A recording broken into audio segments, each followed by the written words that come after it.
Hello dear friends, एक बार फिर से स्वागत है आप सभी की पौराणिक कथाओं की सीरीज़ में। हमारी जो आज की कथा है वो ययाति पुत्री माधवी की यौन शोषण की कथा है।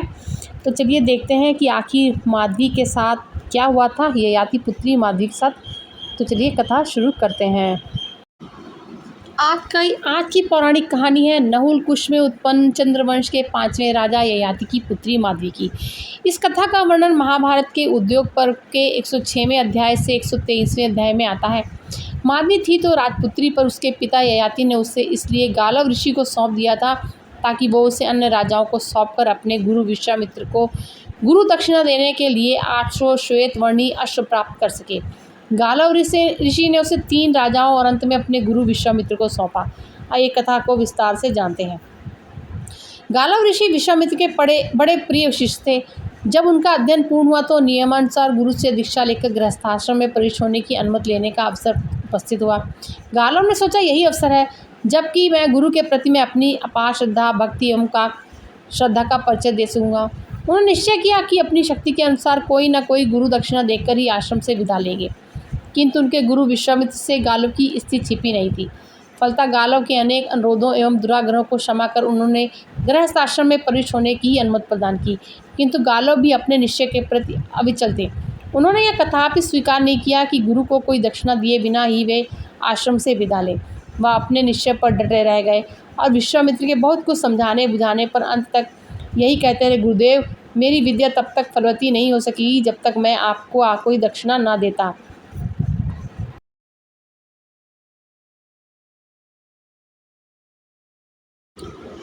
विश्वामित्र का सहज छात्र तेज गालव के इस दुराग्रह पर उद्युक्त हो उठा। अंकिंचन और युवक ब्राह्मण पुत्र की यश दृष्टता उन्हें मर्म भेदनी सी लगी, जो उन्हें यहाँ आज अपनी दक्षिणा का पात्र समझ रहा है। उन्हें यह स्मरण करने की आवश्यकता नहीं थी कि वह राजा के पुत्र थे। सम्राटोचित वैभव विलास को पैरों तले ठुकराने वाले को एक भिखारी का बालक दक्षिणा देना चाहता है, ये कैसी विडंबना है। विश्वामित्र विचलित हो उठे, उनका धैर्य समाप्त हो गया। गालव के इस हठ एवं अभिमान ने उनके विवेक और संयम को झंकृत कर दिया। अपार क्रोध से विकंपित वाणी में उन्होंने गालव को तर्जित करते हुए कहा, दुराग्रही गालव, तुम्हें विश्वामित्र जैसे गुरु को संतुष्ट करने के लिए ऐसे 800 श्याम कर्ण अश्व देने होंगे जो चंद्रमा के समान श्वेत वर्ण के हैं। अत्यंत कठिन शर्त थी यह गालव के लिए, किंतु विश्वामित्र की यह वज्रवाणी स्वाभिमानी एवं दृढ़ निश्चयी गालव को विचलित नहीं कर सकी। उन्होंने अत्यंत विनय और सत्कार भरे शब्दों से अपने आचार्य से तात्कालिक क्रोध को शांत करके इस दुर्लभ दक्षिणा को जुटाने के लिए यथेष्ट समय देने की याचना की, जिसे विश्वामित्र ने स्वीकार भी कर लिया। तेजस्वी गालव की पक्षी राज गरुड़ से विशेष मैत्री थी। फलतः विश्वामित्र की अमरसाग्नि से बचने के लिए गरुड़ ने गालव का बड़ा संग दिया। अपने काम काज से छुट्टी लेकर वह गालव के संग भूमंडल भर की प्रदक्षिणा करके ऐसे 800 श्याम कर्ण अश्वों की खोज से निकल पड़े। द्रुतगामी गरुड़ पर बैठकर समूचे भूमंडल की परिक्रमा कर चुकने पर भी जब गालव को सफलता की कोई आशा नहीं दिखाई पड़ी तो वह निराश होकर आत्महत्या के लिए उतारू हो गए, किंतु गरुड़ ने इस समय भी उनका साथ नहीं छोड़ा। उन्होंने सूझबूझ से उनके प्राणों की रक्षा करके उन्होंने गालव को अभीष्ट सिद्धि के लिए गंगा यमुना के संगम स्थल पर बसे प्रतिष्ठानपुर के स्वामी महाराज ययाति की शरण में चलने की प्रेरणा दी। महाराज ययाति का उन दिनों धरती के राजाओं में सर्वाधिक सम्मान था। अपने अतिथियों, यज्ञों एवं प्रजा के कल्याणकारी कार्यों के लिए ययाति को कुछ भी अदेय नहीं था। जब उन्हें गरुड़ समेत ऋषि कुमार गालव के आगमन की सूचना दी गई तो राजा ने उनका हार्दिक स्वागत सत्कार किया। गरुड़ ने अपने आगमन का प्रयोजन बताते हुए कहा, राजन, यह तपोनिधि गालव मेरे अभिन्न मित्र हैं। महर्षि विश्वामित्र के यह प्रिय शिष्य रहे हैं, किंतु दुर्योगवश गुरु दक्षिणा के प्रसंग पर गुरु शिष्य के बीच ऐसी विषम स्थिति उत्पन्न हो गई कि उसकी शांति आपकी कृपा द्वारा ही संभव है। इन्हें गुरु दक्षिणा के लिए यह यज्ञादि शुभ कार्यों में शुभ 800 श्याम कर्ण अश्व चाहिए। मेरा अपना विश्वास है कि आपकी कृपा बिना इस धरती पर गालव को ऐसे 800 तो क्या 2-4 अश्व भी नहीं मिल सकते। मेरी प्रार्थना है कि इस कठिन परिस्थिति में आप मेरे मित्र गालव की सहायता और रक्षा करें। नहुष नंदन मेरे मित्र गालव तपस्या की मूर्ति हैं। इनका ब्रह्मा तेज अद्वितीय है। यदि आपने इन्हें उबार लिया तो अपनी अमोघ एवं अपार तपस्या के फल से यह भी कभी आपको अनुग्रहित करेंगे। नरेश्वर, यह आपके लिए एक सुवर्ण सहयोग उपस्थित हुआ है, जो गालों के समान परम विद्वान, सदाचारी एवं तेजस्वी याचक उपस्थित हुए हैं। अपने मित्र गरुड़ की मर्मस्पर्शिनी वाणी सुनकर राजा ययाति बहुत प्रसन्न हुए, किंतु संयोगात उस समय उनकी स्थिति वैसी नहीं थी जैसे कि गरुड़ समझते थे। उनके राजसूय और अश्वमेघ यज्ञों में उन्होंने अपना संपूर्ण कोष रिक्त कर दिया था। कुछ क्षण गंभीर सोच विचार करने के अनंतर उन्होंने अपनी त्रिलैक सुंदरी कन्या माधवी को समर्पित करते हुए गालों से कहा, ऋषि कुमार, मेरी यह कन्या दिव्य गुणों से अलंकृत है। दैवी वरदान के अनुसार इसके द्वारा हमारे देश में 4 महान राजवंशों की प्रतिष्ठा होगी। इसे लेकर आप पृथ्वी के अन्य राजाओं के पास जाइए। ऐसी सर्वगुणोपेत एवं सुंदरी के शुल्क में राजा लोग अपना राज्य तक दे सकते हैं। फिर 800 श्याम कर्ण अश्वों की तो बात ही क्या। किंतु मेरी यह भी प्रार्थना है कि 800 अश्वों की प्राप्ति के बाद आप मेरी कन्या मुझे वापस दे देंगे।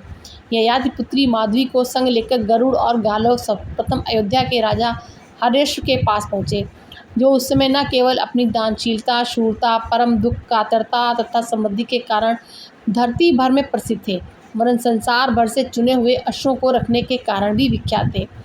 अयोध्यापति ने उनके आगमन का कारण पूछा। ऋषि कुमार गालव ने राजा हर्ष से माधवी के कुल, शील एवं गुणों की चर्चा करते हुए जब अपना मंतव्य प्रकट किया तो राजा हरेश्वर की इस प्रसन्नता का ठिकाना न रहा। किंतु विडंबना यह थी कि उनके पास श्याम कर्ण अश्वों की संख्या केवल 200 थी। हर्ष ने अपनी असमर्थता प्रकट करते हुए गालव और गरुड़ को यह सुझाव दिया, आपको मेरे ही समान अन्य राजाओं से भी माधवी के शुल्क के रूप में वैसे श्याम कर्ण अश्वों की प्राप्ति का उपाय करना होगा। मैं अपने 200 अश्वों को देकर माधवी से केवल एक पुत्रोत्पत्ति की प्रार्थना करूंगा।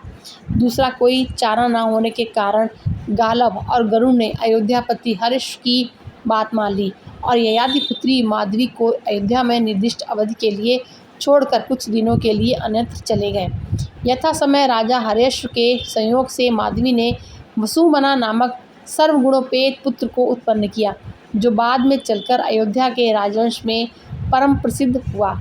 तदंतर निश्चित अवधि बीत जाने पर गालव और गरुड़ पुनः अयोध्या वापस आए और माधवी के शुल्क के रूप में प्राप्त 200 अश्वों का कुछ दिनों के लिए अयोध्या में ही छोड़कर माधवी के संग पुनः वैसे अश्वों की खोज में चल पड़ते हैं। अयोध्या से चलकर गालव और गरुड़ काशीराज दिवोदास के दरबार में पहुँचे, जिनकी कीर्ति कौमुदी का प्रसार उन दिनों समग्र भूमंडल में हो रहा था। गालव और गरुड़ के प्रस्ताव करने पर वह भी अपने 200 श्यामकर्ण अश्वों को देकर माधवी जैसी सुंदर तथा दैवी प्रभाव से स्त्री से एक पुत्र प्राप्ति करने का लोभ संवरण न कर सके। नियत समय बीत जाने पर माधवी के संयोग से काशीराज दिवोदास ने पतदर्दन नामक पुत्र की प्राप्ति की, जो बाद में काशी राज्य का पुनरुद्धारक ही नहीं प्रत्युत परंपरागत क्षत्रियों का विध्वंसक भी हुआ। इस द्वितीय पुत्रोत्पत्ति के बाद भी सुंदर माधवी पुनः ऋषि कुमार गालव के संग किसी अन्य राजा की राजधानी की ओर चल पड़ी।